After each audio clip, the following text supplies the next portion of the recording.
Yeah. What do you make of what we've seen this season in the Betway Premiership? Congratulations to you. Well done. Whatever. Who would have thought that they would get into the top 8 ahead of Kaizer Chiefs? The invite for the top 8 is officially out, and unfortunately, once again, Amakhosi do not make the guest list. But hey, Amakhosi Mahle, you're always welcome and always have an invite to the Betway Premiership Review Show. Now, the final day of the season, my oh my, had a delectable dose of drama. Some were satisfied, like the likes of Richards Bay FC, and others not so much. But what I can tell you is good to right here, we will dissect and delve deep into the final day of the season. Igama lami nguVusiwe Ngcobo, and I'm your driver on this, the show that takes you back to the future.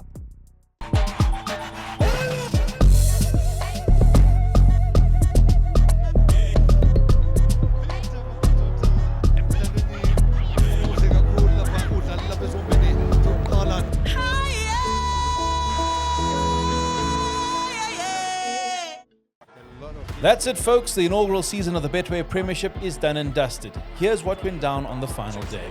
Orlando Pirates took on AmaZulu at the Moses Mabhida Stadium and scored both goals in a 1-1 draw. Tito Maswanganyi scored at the wrong end to put Lesotho in front before Simphiwe Selepe slotted home the equalizer 10 minutes later. Magesi and Gallants also played out a 1-1 draw. Gallants took the lead at the Seshego Stadium thanks to Sekela Sitole. But Msedi Vandala equalized from the spot to secure a share of the spoils. Sekhukhune United's push for a top 3 finish ended in tears as they went down to Golden Arrows in a 5-goal thriller. Trezor Chibabwa's own goal set the hosts on their way, and things got worse for Babinanuku when Sean Mokhaila was sent for an early shower in the 37th minute. But the 10 men fought back to level matters just before halftime thanks to Ngonamelo Ramala. Arrows raced into a 3-1 lead at the start of the second half thanks to a pair of free kicks, the first from Nhlanhla Zwane, the second from Sibonelo Tlele. Sikosonke Langa reduced the deficit back to 1, but that was the end of the scoring. That defeat for Sekhukhune guaranteed a third-place finish for Stellenbosch, who played out a goalless draw with Cape Town City on the final day. Darren Keat pulled off a number of saves to keep Sergeant Barker's boys at bay, and the point for the citizens was enough to see them move out of the playoff spot. It will instead be SuperSport United who will have to face a playoff after they fell to a 2-0 defeat at home to Richards Bay. Nyanele Umbutuma and Tulani Gumere scored the goals to send Matatsanza Apitori to the playoffs and the Natal Rich Boys into the top 8. One team who won't be in the top 8 for a second season running is Kaizer Chiefs. Amakhosi played to a goalless draw against Polokwane City in their final match to end the season with 8 wins, 8 draws and 12 defeats from their 28 league games. 32 points in the end saw Nabi's boys finish up in 9th on the standings. And as always, I am, of course, joined by Mazola Molefe as well as Grant Bisset. Madoda, namhlanje ngifuna sikhuluma ngokuthi overall we have wrapped up a season, save for the 1.5 games remaining. Yeah. What do you make of what we've seen this season in the Betway Premiership? Someone called it. Congratulations to you. Well done. Whatever. But closer than usual. Enjoyed that. Enjoyed the final run-in, but exactly what you just mentioned with the 2 games outstanding, it made Loses its significance. Yeah, it did. It's the only day of the season where I realized why my parents made me do higher grade maths in high school. Very, very complicated. For you, Mazola, a summation of the season? Yeah, it's a difficult season to sum up. One would have loved to see it start traditionally in August, of course, and then we would have loved to see it end with every team in action, just to see where the relegation top 8 fights instead of waiting for court interdicts and this and this and this and that. But, hopefully the 2025-26 season is a little bit different. And on that note, let's move on then into your MVP on the last day of action in the Betway Premiership. I think it's going to be the same as mine. I have a feeling. Yeah. I don't know. There were so many games. I struggled to make a decision. But, and they were all at 3 p.m. Yeah, and you were on national duty. Yeah, I was on country duty, But I did manage to obviously catch up. And, like I said, I have to follow up on my comment about the Natal Rich Boys. Mm-hmm. I think Gumete or Mbutuma, one of the two, a combination of the two.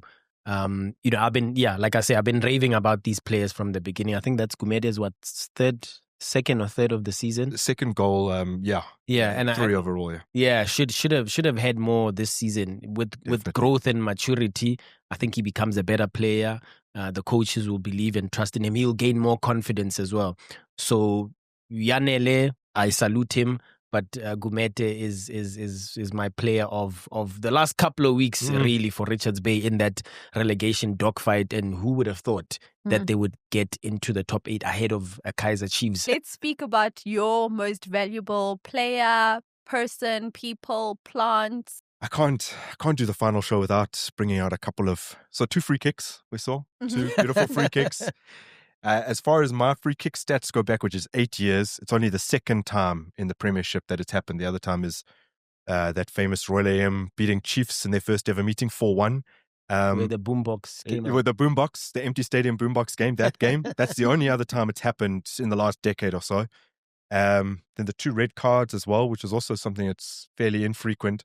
So I'd venture to say PSL era potentially first game ever, 2 red cards and 2 free kicks. Probably there's another one somewhere there back in the 90s, but and a player scores a 3rd own goal of the season.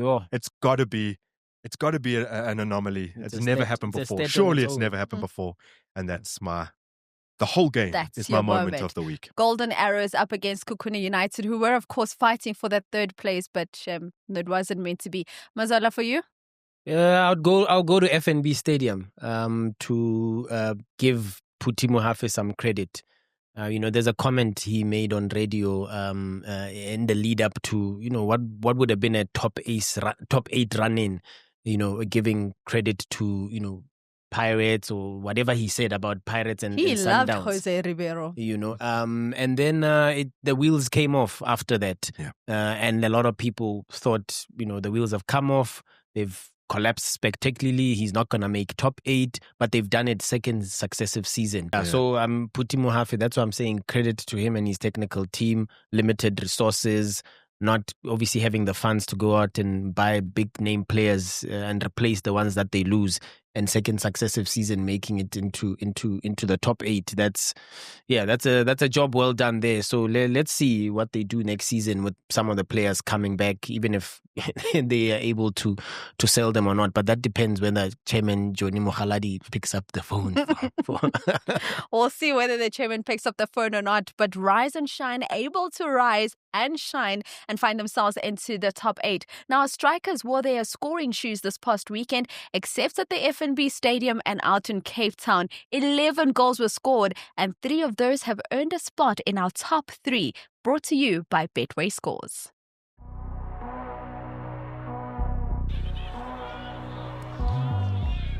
Lina's beaten. What an absolute peach of a goal. Did he mean to do that? Zwane makes the trigger movement and stands back. Statuesque. Oh, Statuesque.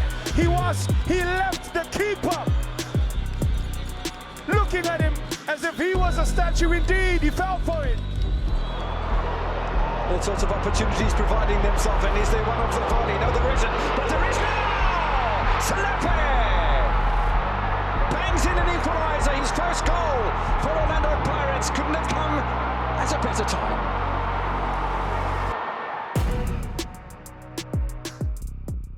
Now, if you are, of course, looking for up-to-the-minute updates, real-time results, statistics, as well as standings in every sport, then the Betway Scores app has you covered. Betway Scores is for every sport lover, from those besotted with basketball to football followers and tennis dunnies. You can download it wherever you can get the app, of course, on your app store. And while on the subject of lifesavers, let's give props to the goalkeepers. Here is our Betsaver save of the weekend.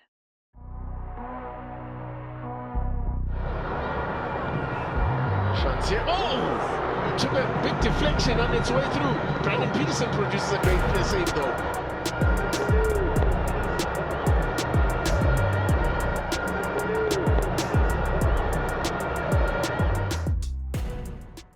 Betway's Betsaver is a new and exciting feature that allows you to get a portion of your wager back even if your multi-bet loses multiple bets. Betsaver is like having a goalkeeper for your bets. The season is over, but there are 2 outstanding matches that need to be finalized. So before we go, let's talk about the highs and the lows of the season. And we've already touched a little bit on the 1.5 outstanding games, but Mazola, just give me your high and low. The low, let me start with the low. Royal AM getting expelled, especially in the first year of a new title sponsor. You know, obviously commitments were made.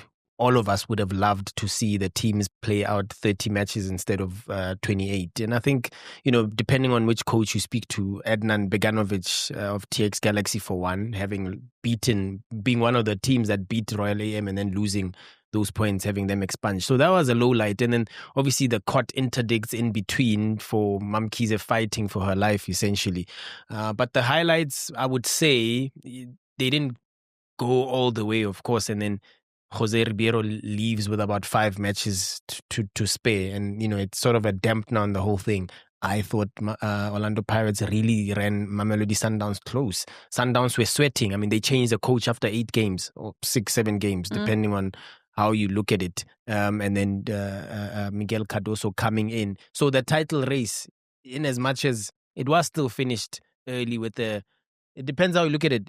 Was it a game to spare? Yes. Or was it 5 games to spare? Because Orlando Pirates were still playing catch-up. But by then, even as they play catch-up, the league was already gone. So, at the end of the season, to see the points reduce a little bit, it was 16, then it was 23, and then, of course, reducing as time goes. Hopefully, next season, albeit with a new man in charge at Orlando Pirates, we can see a bit of a competition. Kaizer Chiefs coming in, and the other competitors as well. So please, we want to go on the final day of the season and have a helicopter somewhere in the middle of all the venues, not knowing where the league title is gonna go. You know, not this thing of finishing the league in February. Yeah, no. Kaizer Chiefs had a chance to break the 8 years, right? And they let it go on the last day of the season. Give me your thoughts in terms of your highs and lows for the season. Yeah, very similar thoughts, but I'll give you a couple of different perspectives. Obviously, I like the fact that Pirates ran Sundowns close until it started to become too much of a mathematical equation and all those games in hand. I really enjoyed the battle for third place, which TS Galaxy were also involved in for a while, and also the emphasis that those kind of teams are putting on continental participation, seeing value in it. I think that's really good. I'm not saying that it hasn't been the case in years past, but I do think it's picking up a little bit, and teams are really seeing like, okay, yeah, let's target that third or potentially fourth place.